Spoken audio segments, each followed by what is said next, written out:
you had people that came in and actually protested against the against Trump. So that gave me, I said, we have to do something. And then I reached out to, did a group message through Facebook, and I reached out to about maybe 15, 20 people. And then some people responded, some people didn't, which is fine. And then we had our first meeting, and then that's when we did our brainstorming. And then we came up with the name, America Is Us. And which is like basically, the key is that we wanted to come up with a name that has that universal appeal, sort of like very inclusive. It's about all of us, So whether you were born here, whether you came in as an immigrant, it doesn't really matter. At the end of the day, we're all Americans.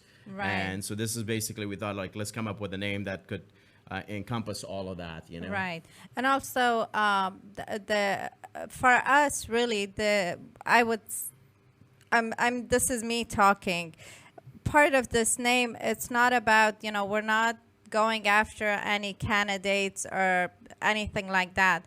Part of it is that we're just saying we are part of America. America is us and everybody. And when we're saying that, it's not really about any particular group. It's not about black, it's not about white, it's not about Muslim, it's not about Latina, it's not about any of that. We are, if we're here, if our children are here, if they've been going to school and we're citizens, then we have the same rights of anyone else. We just want to be treated right and be respected, right?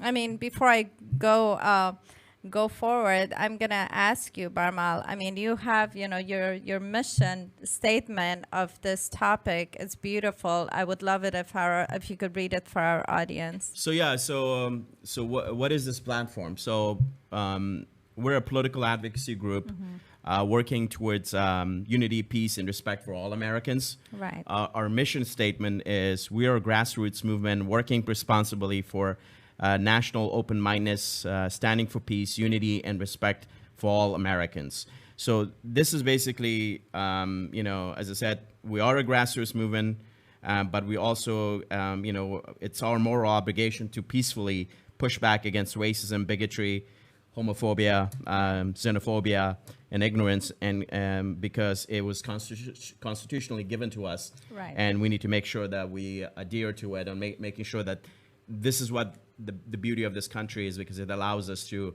when we see something that's not right, when we see something that's not, doesn't make sense, then we can all of us can come together and do something about it. And also for some of people think that, oh, I'm just, I don't want to be involved in politics or this or that. This is more than politics. This round, I think, is the most serious election round I think in the history of my time in United States. It's pretty serious. So you need to make the time. You need to get out. You need to register.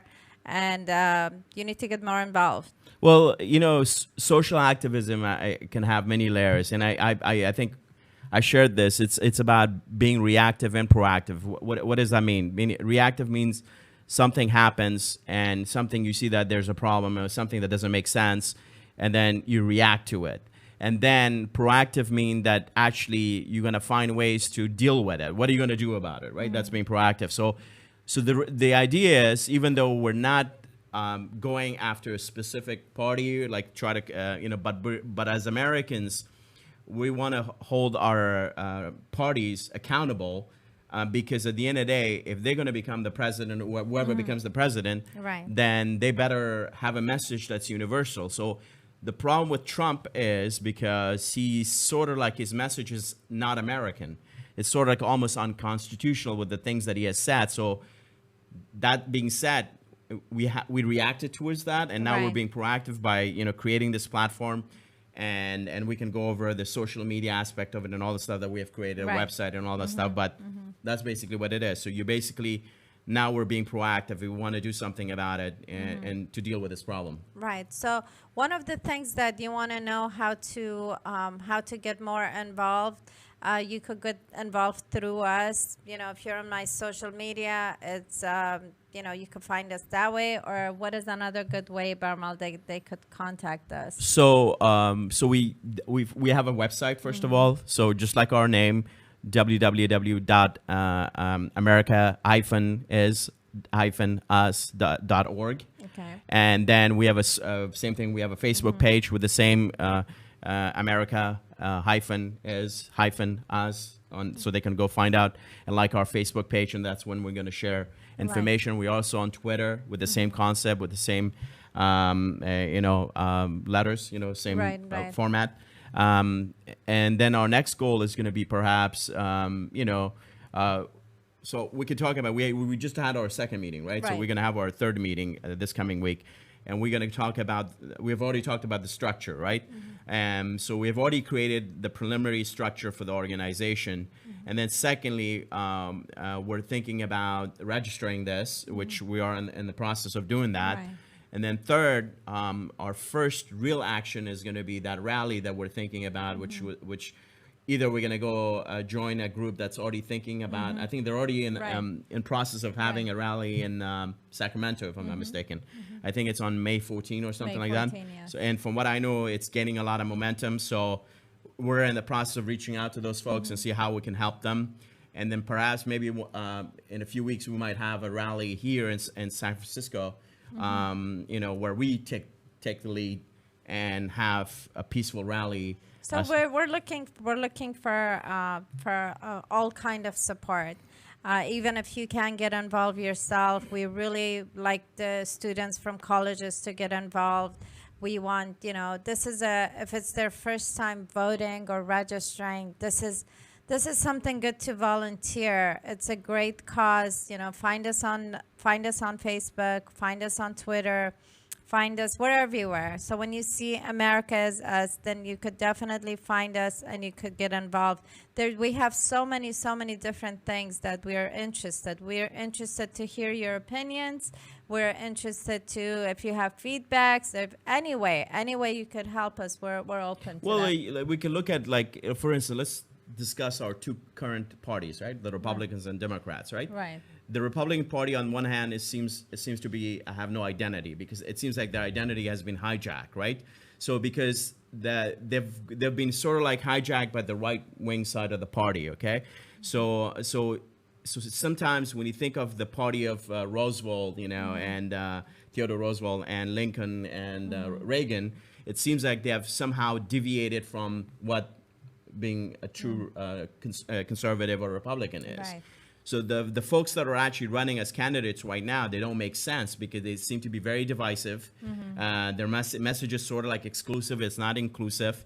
And then you look at the Democratic side, and then you have Hillary and you have Bernie Sanders, Right. And so now Bernie on one hand shows the progressive side of America, because his movement is more about, the progressive side. And that's why his appeal among the youth and young people, independent, is pretty good. Right. And I think, which is all good. And the key is we want to eventually, if we're very successful with this platform, we would like to have a voice where we could go reach out to the Democratic Party and say, hey, can you tell us how this thing about super delegates, because we don't agree with, and we could talk about that some other time, but the super delegates, and then also we can talk about the fact that, about the fact that the super delegates were created to actually undermine grassroots movement against the party. Right. So that's not right, because grassroots movements are great because that's where you get to hear great ideas, things that people say, hey, it's not working.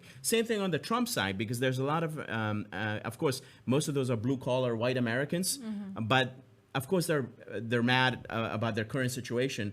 But unfortunately, they don't understand that they're part of a global economy, right? So he wants to have a trade war with the Chinese. It's not going to work, because the Chinese are the ones that are actually buying every time we issue new money, and then they're buying our bonds, right? Well, you made a comment on the last show that you were here. You made a comment about when it comes to Donald Trump, how he's getting votes in certain states is really because those states has lost a lot of jobs.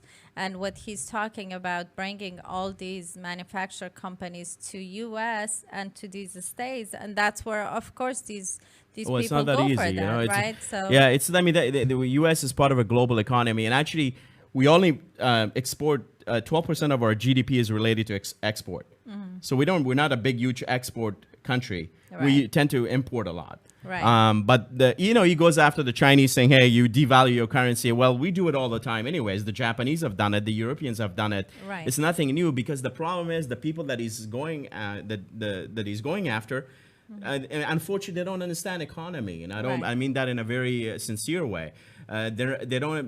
Most of them have never finished high school, or they never went to college, and they don't understand that in a global economy, for instance, most of these folks go to Walmart, right? Right. Right. So where are these products all made in China, right? So they love to have those cheap products, Right. but then they say, okay, let's have a war. I mean, a trade war with China. It's not going to work. Right. And China, not if you're a Walmart shopper. well, I mean, most of the stuff. I mean, like Apple make their plant, for all the iPads on iPhones and everything is in China. Right. So and because the cost of labor is so cheap. So much cheaper. And That's so what there's a reason for it. And the same thing about the wall, because his first estimate was you wanted to build a wall between Mexico and the U.S. Right. His estimate was 4 billion or 5 billion. Then it went to 8 billion. And now actually people that have done studies, they said it will cost us anywhere between 25 to 30 billion dollars. Right. And then Mexico is not going to pay for it. They've already said, hey, we ain't going to pay for this. So I don't know where he's getting his numbers. It's like fuzzy math.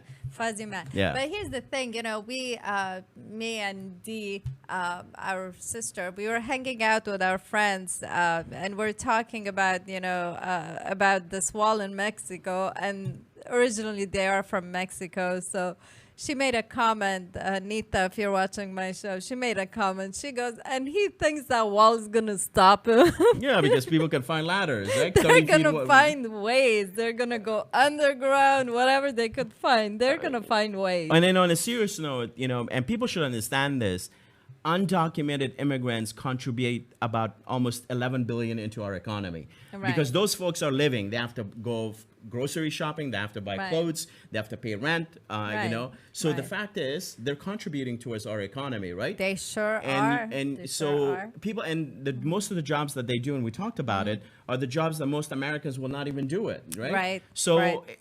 you see, all of this stuff sounds great on in front of the camera, to Right. get people. And here's the thing, because people like Trump, they'll always find a scapegoat, for the anger. Right. Hitler did it against the poor Jews during that Right, time, and then he right. went after the Jews, and we know what happened, the Right. Holocaust and everything.